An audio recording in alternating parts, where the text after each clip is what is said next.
So, after incredible endeavors you've been on, I think I'd love to start with just how did you get started?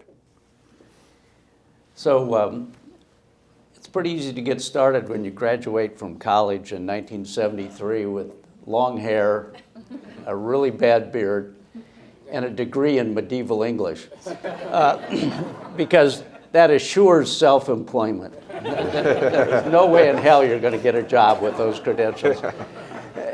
Anyhow, so I had a pickup truck and a skill saw, and I thought I was in the construction business. That's kind of how I got started.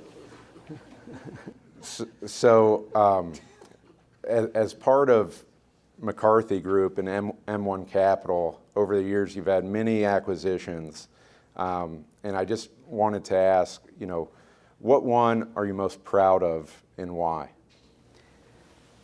So, Alex, that's a hard question. Which one? Maybe I'd talk about a couple or three. 1986, HDR was, or 1996, I'm sorry, HDR was sold to Parsons Brinkerhoff, but management didn't want to go there. They had about 900 employees, about $140 million of revenue, and they came to us and they said, is there any way in hell we could buy this company? And we managed to keep HDR in Omaha by leveraging the hell out of ourselves. I think we paid $55 million. We had $5 million of equity and $50 million of debt.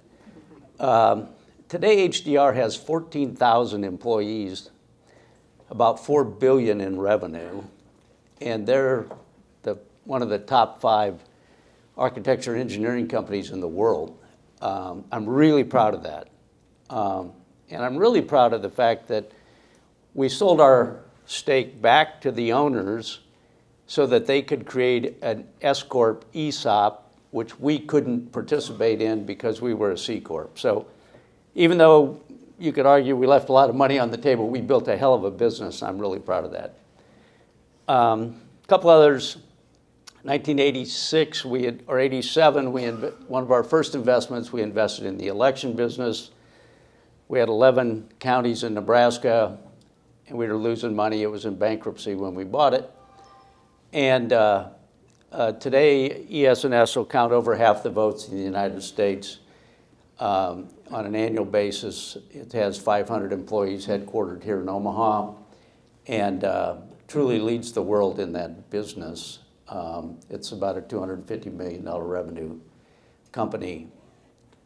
One other that we just sold, and hopefully you'll get it closed in the last month or so, we were foolish enough to invest in the mortgage business in 2007. And we bought this company from Martin Gleick, who had driven from Long Island to San Diego to start building houses in the late 1950s.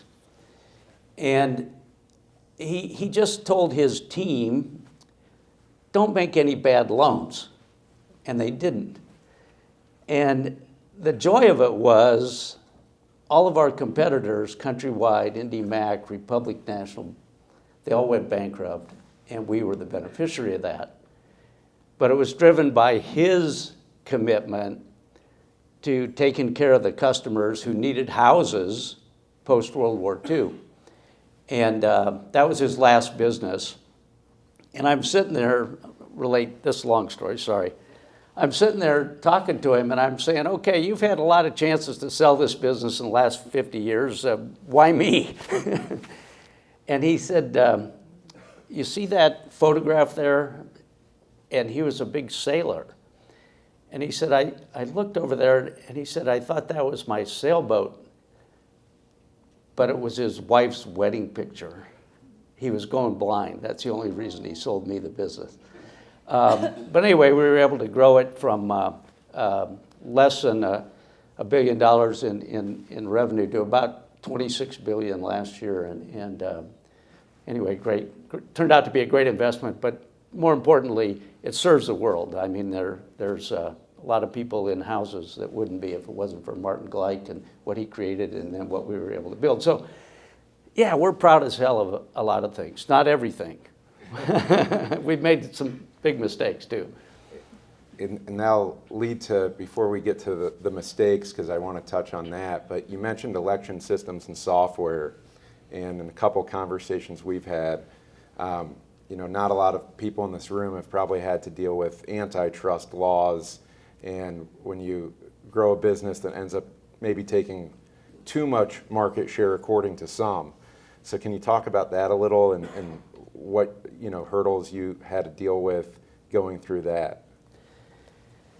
So this was one of the defining moments, I'd say, of my business life. When I signed a 10-year consent order to the Department of Justice saying we will not do another acquisition in the election industry. That's when I experienced the power of government. We bought a failing business from Diebold, the manufacturer of a lot of equipment for banks, for $5 million. The antitrust threshold at that time was about $60 million. And they came after us because we were going to be over 50% of the United States. And I experienced the power of government when we signed that consent order, gave up half our business for nothing. Half of what we acquired, we had to give away. And then, we just were focused on our own business. We had done, 7 or 8 acquisitions, but that was the end of that. HDR, by contrast, by the way, has done 45 acquisitions. So that was very intimidating to understand that the government does have a lot of power.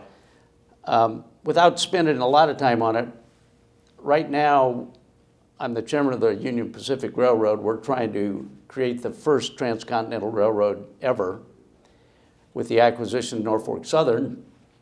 And again, we're at the mercy of the government, frankly, as we apply for that permission. So we'll see. I'm confident, by the way, but I'm also cognizant of how powerful our regulators can be.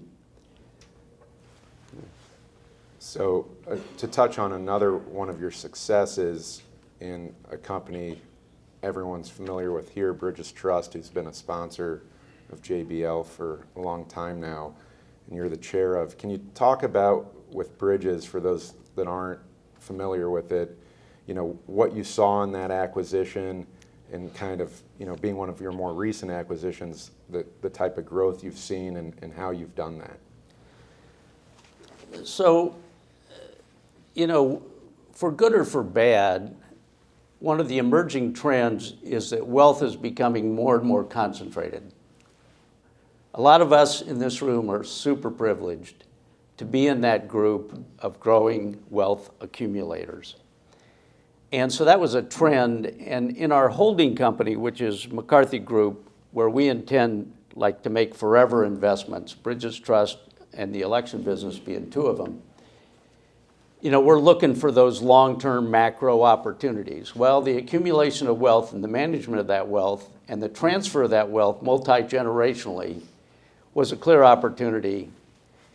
And it only took me 5 years to talk Edson Bridges into a partnership.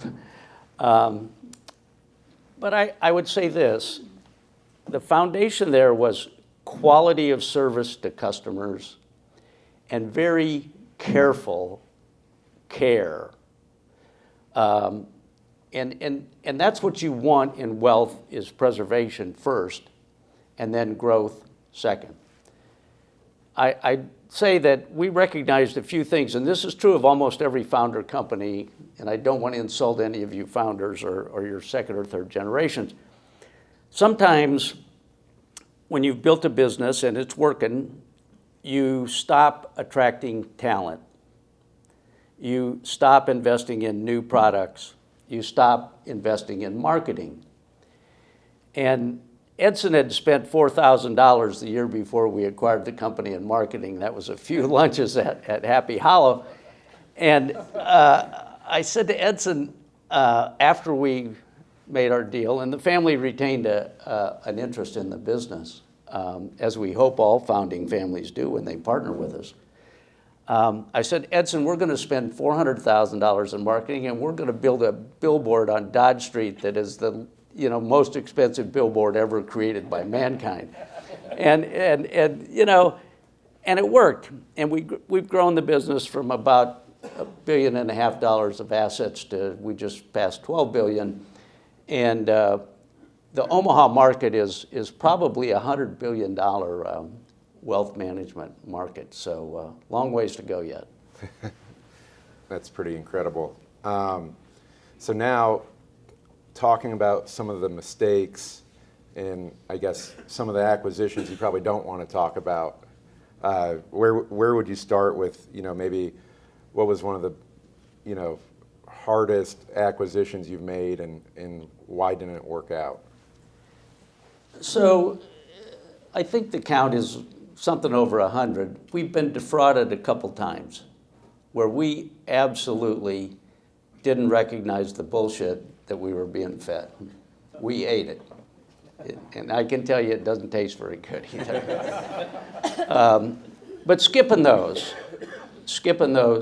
issues, I'm embarrassed to say that we were in the rent-to-own business at one time.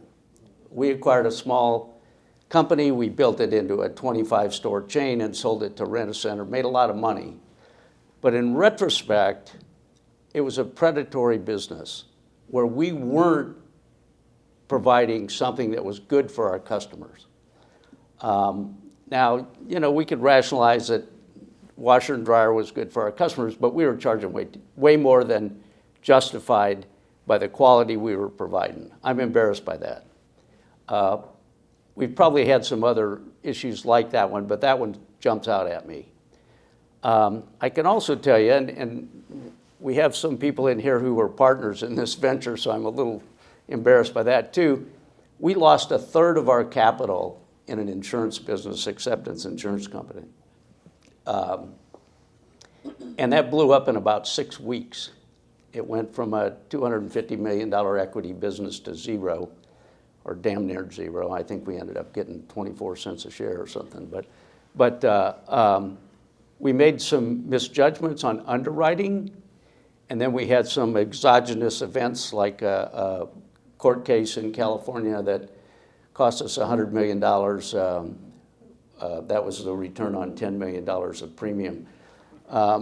So, we've made errors. The most painful ones, I suppose, are not economic misjudgments, really, but where you failed to recognize what was happening. I talked to David Kotak a little while ago. We bought a couple newspapers from Lee Enterprises in 2000. You can guess how that one worked out.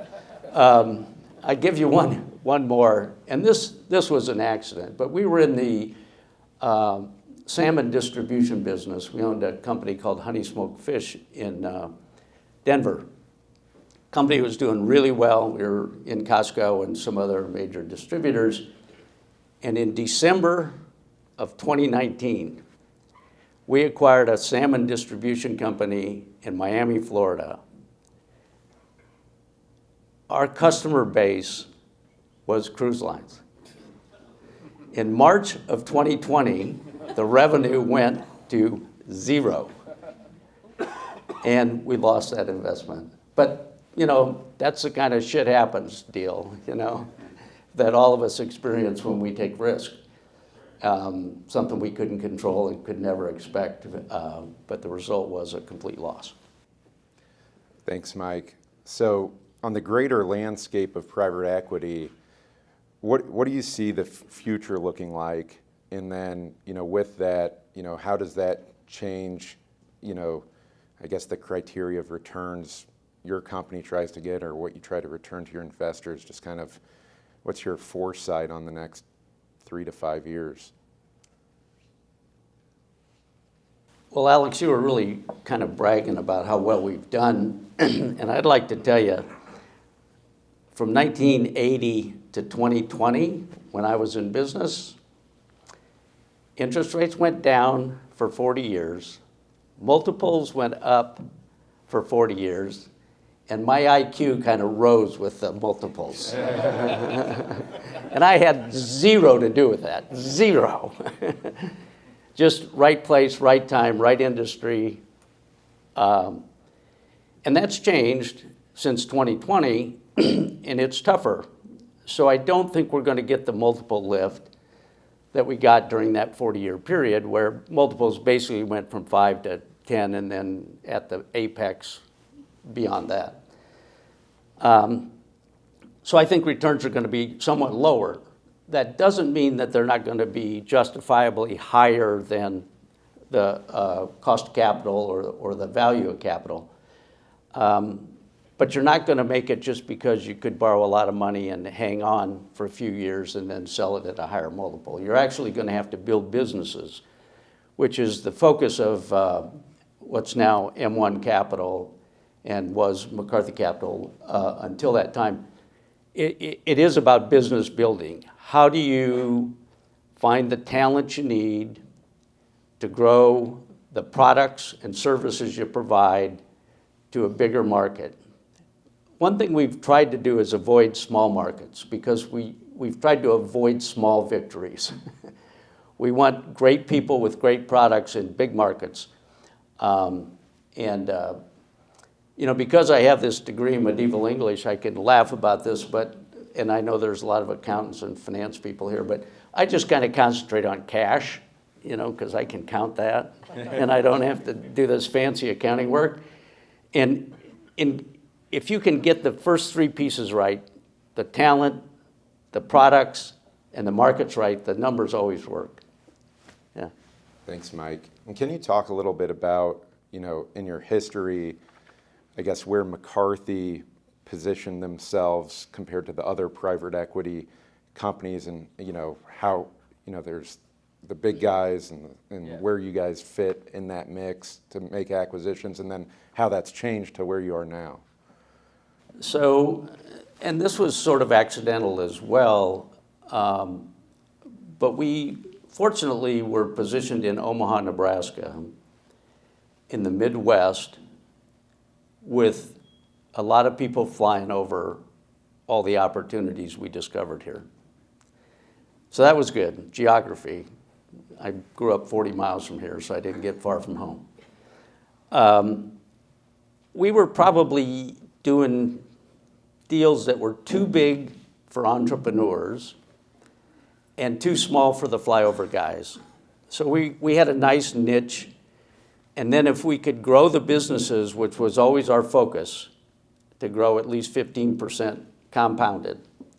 If we could grow the businesses, we could sell them to the flyover guys, and we did that. So you also got a multiple appreciation from that. The other thing we were able to do was arbitrage the tax code for a long time because we would invest so much money in growth that we wouldn't have any taxable earnings or very low taxable ordinary income. And hopefully, in success, we could sell them and get a capital gain. So those factors all played into that. And now, I think the company has grown to a size where it's harder to do deals where we're not competing with some of the larger capital providers. And so we have to be, I think, more judicious about finding growth opportunities. And that's put us more into technology and areas where I don't have the expertise and the comfort zone, but we do have the team now at M1 Capital, led by Patrick Duffy, that's capable of making those kind of investments. And I'm just along for the ride, and it's so far so good, yeah. Thanks, Mike.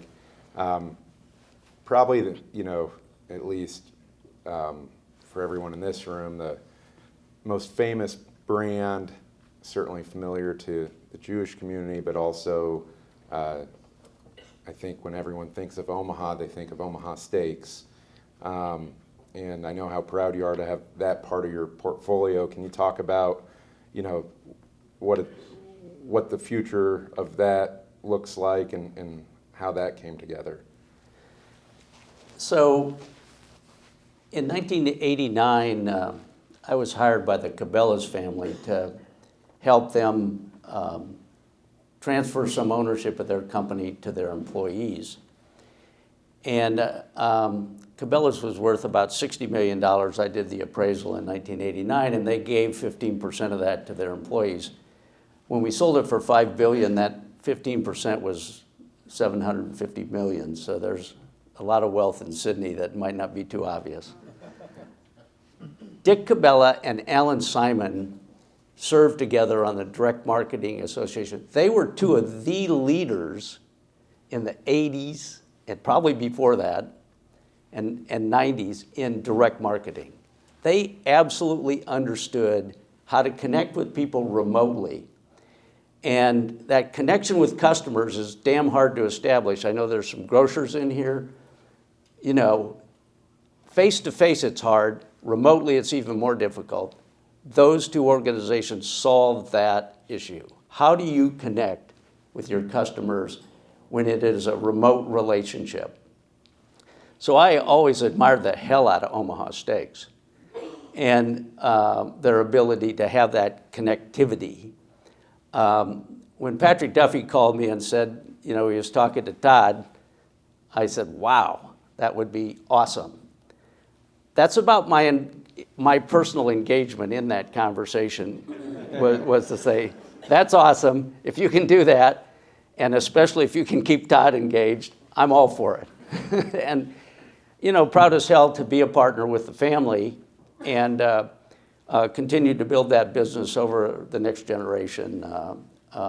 And I'm super stoked to be a consumer, first of all, and an owner remotely. Yeah, that's been a great start, and we couldn't be prouder to have our name associated with Omaha Steaks.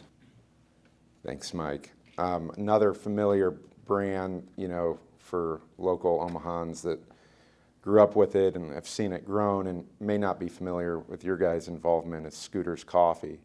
So could you tell us a little bit about that story and the trajectory of that? So I don't drink coffee. Start there. And the idea of paying $5 for a cup of coffee is like, you know, not where I grew up.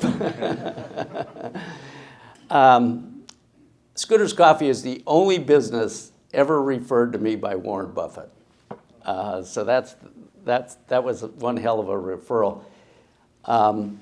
And the founder had somehow gotten a meeting with Warren, and Warren said, I think that's a really good business, but it's way too small for us. Why don't you go talk to Mike McCarthy? And he did, and we recognized right away the strength of the model, which is you build franchises and you supply everything into that franchise so you have multiple income streams. Here again, I think they had about 60 stores when we acquired our interest. Here again, very successful founder, making money, trying to figure out what the next step is. And we needed to invest more in talent, more in product, more in marketing. And we did, and today we're 900 stores. It'll be $1 billion business soon. Doing great. Also, though, threatened. There's a lot of emerging competition in that market. So the future's not assured for certain. And I might punctuate that with you know, the fact that we've also invested in businesses that did well for a while and then didn't. But we have a great confidence in Scooters, and they're continuing to grow. So proud to own that one as well. In your dealings with founders, is there, you know, one common trait or theme you see or that you look for in successful founders, and then with that, is there something when you also meet a founder, you might go, I don't like this guy. I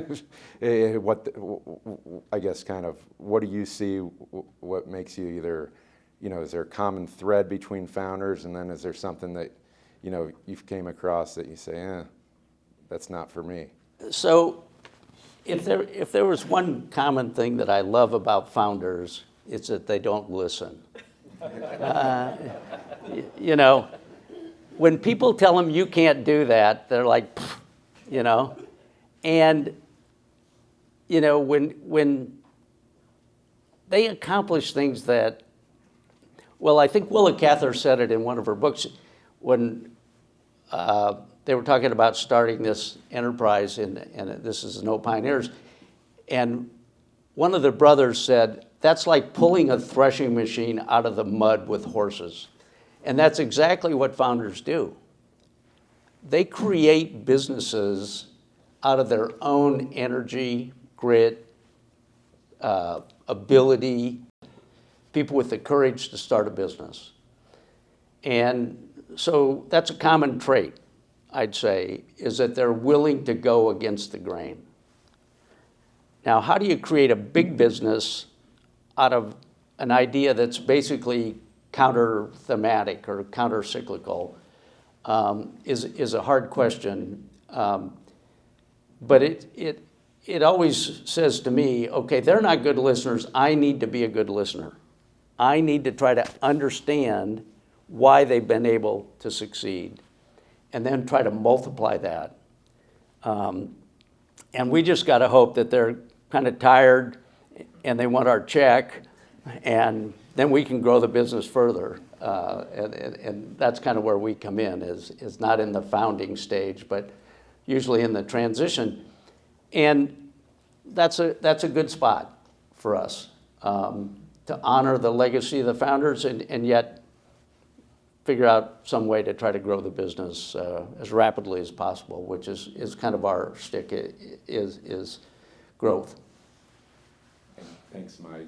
Many past speakers we've had are family-owned businesses, multi-generational businesses. And so question I always ask those founders is, how do you plan your succession? How do you plan for, transitioning the business generation to generation?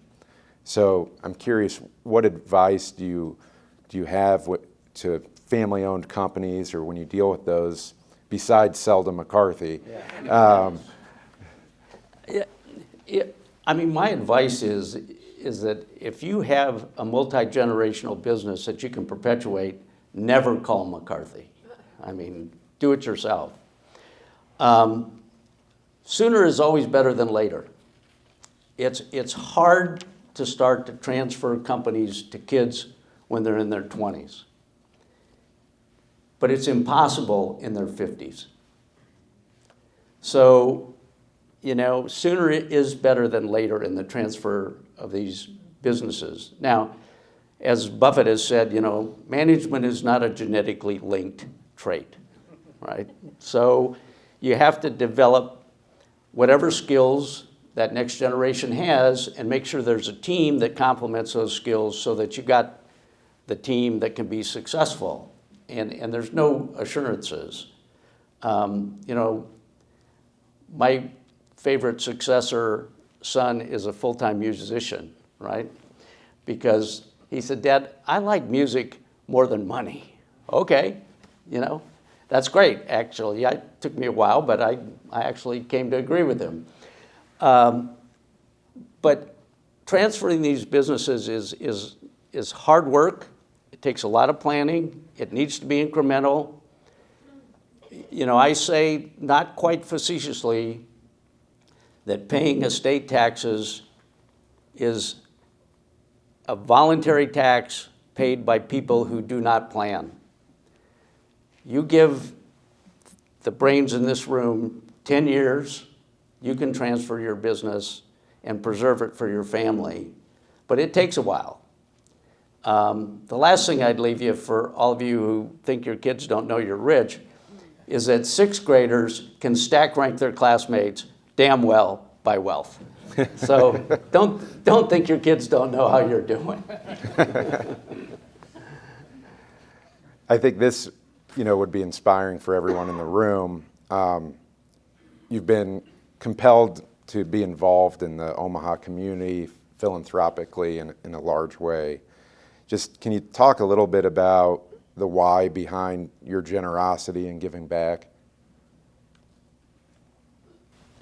Well, I'd start out by saying I've come to the conclusion, perhaps wrong, that there's no greater social work than building businesses. And while that might be a capitalist answer to the question, I think if you can build a company that employs people, that allows them good health care, good education for their children, a place to live, plenty of good food, that's really, really powerful social work. Now, one of the results of doing that is that you're going to have excess capital. So what the hell do you do with that, right?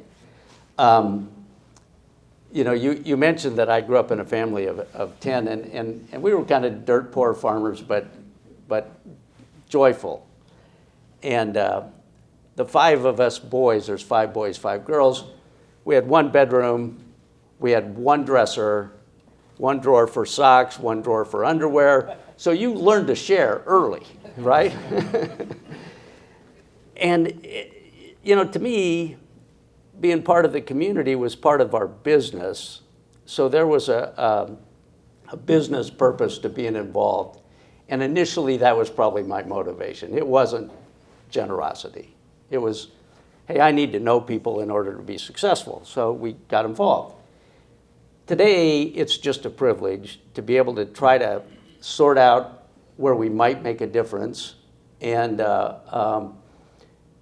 part of that is helping people in need. And then part of it is building, trying to make Omaha a more viable, vital, vibrant community, to use 3 V's. This Jewish community does a hell of a lot for our city in that regard, both in arts, entertainment, engagement, variety. It's really important that we have a vibrant community if we're going to retain and attract the next generation of business owners. And, these businesses are mobile as hell today, so being in the right place is really important, and having good, vibrant community is really important. So that's the focus today, and nobody's taking it with them. So once your buckets are full and the kids got enough, you got to give it away, and that's kind of what we're in the process of doing at this point. Thanks, Mike. I've got 2 more questions, and then we'll open it up to Q&A. And these ones came from just reading a little bit about you and the interviews you've done. One article I was reading said that you feel empowering people is the most significant multiplier there is. And I was just wondering if you could talk a little bit about that. So I was on a boondoggle with Citigroup, 15 years ago probably, and Bob Rubin had just left the Treasury, and he was on this boondoggle. So I was with him, and somebody asked him, if you could only know one thing before you made an investment, what would you want to know? And he said, and he was quick and clear about this, he said, if I could only know one thing about a country or a community or a company, I would want to know if they imported talent or exported talent. And I want to invest where the talent is flowing. And he talked at that time about Ireland, for example, which had exported talent, including my ancestors, for 100 years or so, but were beginning to import talent around their tech initiative and their low tax. So anyway, yeah, that would be the thing I would say, yeah. And the next one is why the enemy of good thinking is short-term thinking. And I was wondering if you had anything to elaborate on that. It's easy to say, we should invest for the long term, but it's hard to pay the bills if you don't have cash. So I think the trick is more, I don't know, if you've ever tried to walk on a rail, like on a railroad as a kid, you kind of got to watch your feet so you don't fall off, but you also have to look ahead to see if it's bending or broken or whatever. So I've always been like, I'm a long-term investor, but I want to make money right now. So some balance there, and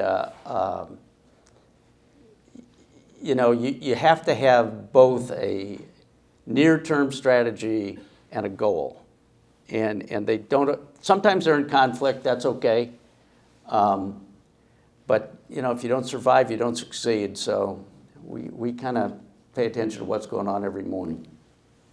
Thanks, Mike. Now we'll open it up to Q&A. Andy. Can we go back to salmon in Miami? How has that changed how you contemplate looking at businesses moving ahead? How did that, because there was no fraud there, it was just an event. How does that change your world? Andy asked how salmon in Miami changes your thinking. It really doesn't. It is going to happen. Things are going to happen that you cannot plan, you cannot see, you cannot expect. Todd in his business pays great attention to food safety, right? So there are things you can do there. And you can catch it. If you got a problem, you can be on it. But these exogenous events are just going to happen. I mean, it does, it falls into the shit happens category, and it will. So you can't plan for it. You shouldn't. I think a certain amount of humility when you make a deal saying, I think I got this, but understanding that, something could go wrong or might or will, that's helpful. And even though you can plan a margin of safety in every acquisition, there will be some things that exceed your worst case scenario, and that was one of them. We didn't think about a pandemic until we had one. Murray. David. Talk about the insurance business. You made a bad investment there, but now you're back into it. And how did the current investment, your experience there affect how you looked at this new investment? The question on the insurance business, which we today are very engaged in a permanent holding in an insurance business that we're building. It's one of those businesses that's existed for hundreds of years, maybe thousands, and will exist. So it's where we want to be, generally, macro. There is a need. And there again, we were defeated by bad underwriting and what I'd say is a bad court decision. That we can correct, we hope, the first half of that, right? Understanding there's risk, but we think we got the right partners that have the right judgment that will help us build a insurance company, and it's about 3 times the size it was when we bought it. We did manage to experience the 3 worst years of property damage in the history of America. Our first 3 years in that business, that wasn't very pleasant. But we're building a business, and we just believe there's a need. I think AI will help the insurance business tremendously. It should make us much better underwriters. And we're using a lot of that in our insurance business to try to understand what the risks are. And today it's easier to at least run a simulation and kind of understand what the risks are as compared to when we invested in it in 98 or 99. So we're more confident, but we were confident then too. but we're confident. Can you talk a little bit about AI and how that, how you see that changing the way you guys operate businesses or employees, how that will affect things? So I think the tsunami of AI is just starting to come ashore. I don't know if that wave is 10 feet tall or 1,000 feet tall, but it's coming. And I think the important thing is to ask the question, how might the proliferation of AI impact me personally, my family, and my business? It's going to. I don't know. I can't measure it. But it's very clear to me that this wave is coming ashore. And, you know, we just all need to ask the question, okay, if you're doing a repetitive task today, you got to wonder if you're going to have a job tomorrow, especially if you're sitting down doing that task. That's kind of my first test. So, you know, there's a lot to think about. It's going to change the world, but how, I don't know. Jeff? Can you tell us a little bit about your role in heritage and what's made it so efficacious in Omaha, and whether or not your view about how it serves potentially as a model for other communities around the country? So Jeff's question is about Heritage Omaha, which has done several $1 billion of projects in my role. So one of the worst decisions I ever made was when Walter Scott said, he said, I want you to be the next chairman of Heritage. And I'm like, you know, Walter, you got $5 billion and I have a lot less than that. So it's going to be a different program. And he said, yeah, but the community will be there. And he convinced me to take on that role. We're about 5 years into it now. And it's so important. And the process there is identify a need, see if there's a board that can manage that, a management team that we can commit to, a capital and operating plan that works and ends up in a gift to the community. I am super proud of the Central Library that we're going to deliver within the next 6 months to our community. It is astonishing. I can't encourage you enough to go there. But what I think is going to happen is 25 years from now, that will be another core community built around that library as the catalyst. We might be wrong about that, but there's already plenty on the drawing board on at least 3 of the 4 corners. So making our community more vibrant is the goal. We are struggling right now. We're going to succeed, but we're struggling right now to bring a children's museum out of the ground. But we're also working on a plan to bring felons, 1,600 of whom come to Omaha every year out of our prison system, into a better environment so they don't go back to prison. We're also working on a plan to build a public market in downtown Omaha like communities like Columbus, Ohio, and Milwaukee, and Peoria, and other places have. So there's a lot going on there. It's such a privilege to know there's about $20 billion in identifiable foundational assets in Omaha. That's $1 billion a year at 5%. So there's plenty of money if we got the ideas and the leadership. And Heritage will play some role in that. Certainly doesn't need to do things that can be done without us. We would try to do things that wouldn't get done without us. Yeah. If I think about the reputation of private equity, rightly or wrongly, gets blamed for using financial engineering, cutting costs, underinvesting in growth, and being extremely short-term. A lot of your successes come from being all the opposite of that. You don't use a lot of leverage, you grow instead of cutting. A lot of times you leave management in place, which makes you very different. Do you think as McCarthy grows from a regional to a super national, that it'll retain those things that made it so unique in that space? So Dan's question is, kind of the attributes of our private equity approach, which has been growth-oriented, hardly ever replace management, don't use a lot of leverage, all the things that private equity has not done will change. I'd say over my dead body. Yeah, you know. I sure as hell hope not. And as long as I'm on the board and my daughter is chair of our audit committee, I hope that never happens. I would tell you that Patrick Duffy, who now runs it, is probably more judicious, I'd say, than I was in taking risk, and probably more disciplined in staying with that fundamental strategy when they underwrite. So I'm not worried about it for the next generation at all.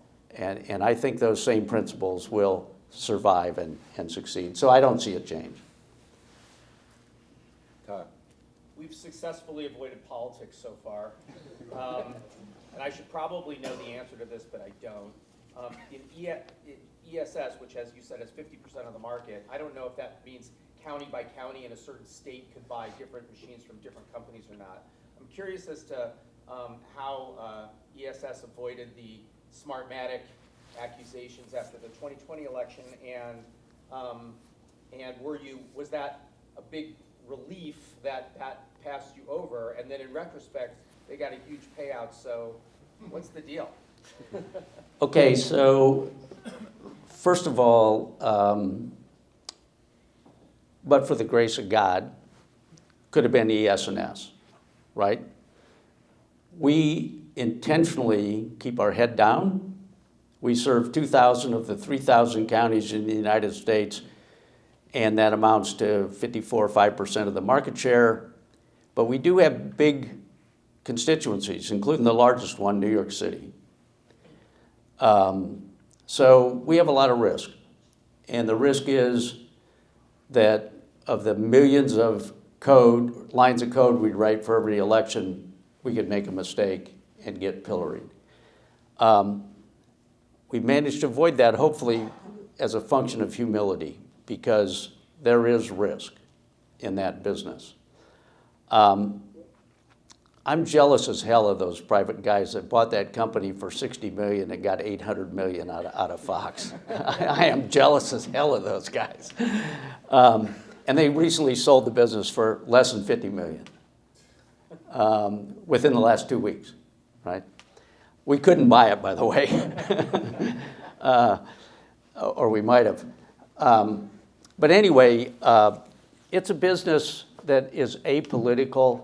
I can tell you there might be a little bit of fraud in harvesting mail-in ballots, you know, where you go to the, fill in the blank home and collect 50 ballots. There might be a little bit of that. There is no fraud in tabulation. These tabulators of every company that we compete with, they work. They're accurate. There's nobody messing with the code. There's no machines plugged into the internet. I mean, it's a very, very safe system that we have that accurately reports the results of the voters. But we're necessarily apolitical. That's a huge thing, and we've had a lot of volunteers to join our board who can no longer contribute to political campaigns because that's one of our rules. But anyway, we're going to try and keep our head down and do the work and stay out of the news. Mike. You and Alex have done a good job of talking about what was and what is. What's next? Mike asked me what's next. I have a garden and a wood shop, and I still have my skill saw. So, if things go to hell, I can probably, do a little carpenter work. But I love what I do, and I plan on staying with it. Today, I'm not operating any companies, so I'm a board member. It's a huge privilege, and I love taking risk. So we're probably going to keep doing that as well, and keep making mistakes, trying to learn something. If App does his job, he'll stay employed.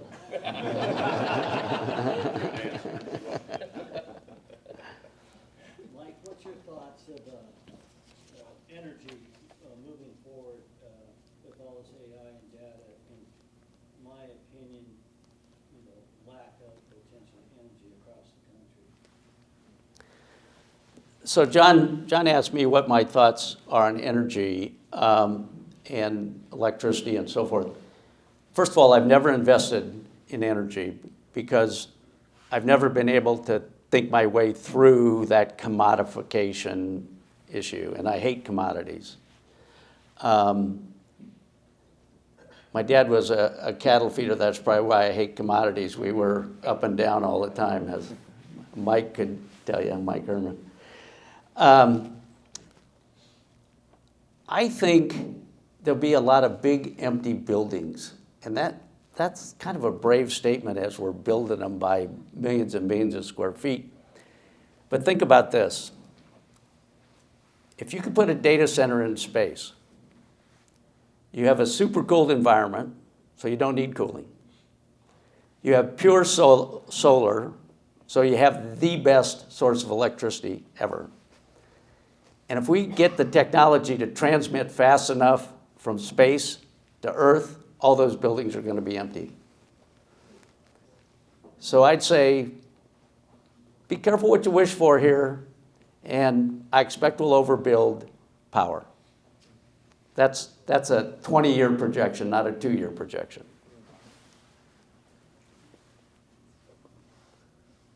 Anyone else? What's, just something different, but what's your opinion on the Omaha streetcar? I think the streetcar has got downtown all tore to hell, and it will get built, and people will ride it, and it'll eventually get extended at the airport. So we're in it, and there's no reason to look back. I was a chairman of the chamber in 1999 when we voted on whether to build the convention center and arena. It was 54 yes, 46 no %. You couldn't find 46 people today to admit they voted against that, right? So who knows? That one turned out to be a good thing, turned out to be a huge catalyst. Maybe the streetcar will be too. We already decided to take the risk, so we're in, you know. It doesn't really matter what I think about it, is I guess what I'm saying. Well, Can I ask, so from your sort of life in the capital investment, is there any lessons learned or advice that you could offer for an individual who's looking to invest in their future, like to fund their retirement or to create more wealth for themselves that they can pass on generationally? So the question is, as an individual, how do you create wealth? I'd say if you can't save, you can't invest. So you got to start with that saving. And initially the accumulation will be small, but at some point that snowball starts to grow. So it's just really a matter of saving. And you know, that means you spend less than you produce. Those are the two keys. Yeah, nothing complicated. And by the way, for some of us, it takes a large amount of savings to sustain our lifestyle, and for people equally happy, it takes less. So, you know, you got to chart your own course there, and really build for your future. But it starts with saving a buck, yeah. so we just have time for one last question right there. I'm Robert. I'm new to Omaha. I've been here 2 months. I come in and kind of radically transform and change companies. I'm the most hated person in the company, which is weird because I'm a servant leader, which is I'm really likable. Controversial question, but what advice would you give to an owner that's not willing to recognize that it's time for them to transition out of the business? So the question is, what advice do you give to an owner who doesn't recognize it's time to transition? Said controversial. And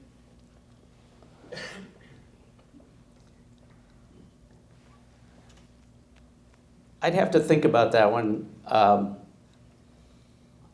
I'd probably not waste my time trying to give them advice.